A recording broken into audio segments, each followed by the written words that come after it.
वाली मैया बोलैबू कि ना बीना वाली मैया बोलैबू कि ना बानी बेसहुर तू सिखैबू कि ना बानी बेसहुर तू सिखैबू कि ना बीना वाली मैया बोलैबू कि ना बीना वाली मैया डीजे चंदन सलहा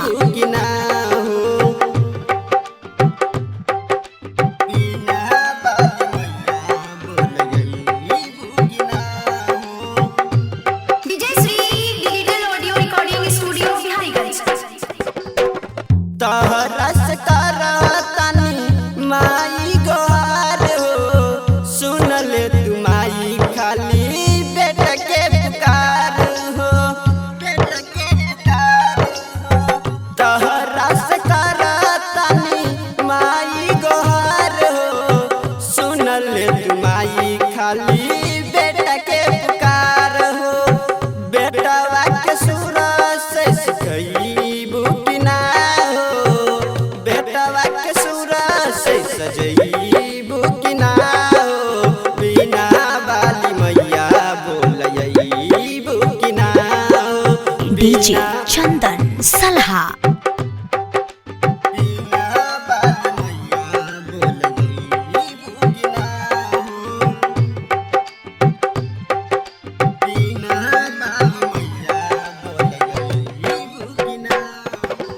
करतान माई बस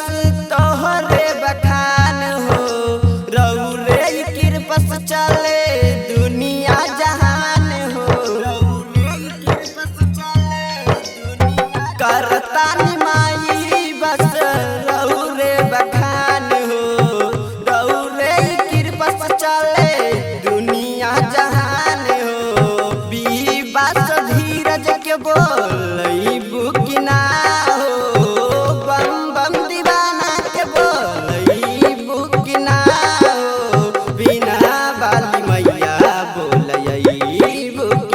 Recording by Ajay Astar Bihar.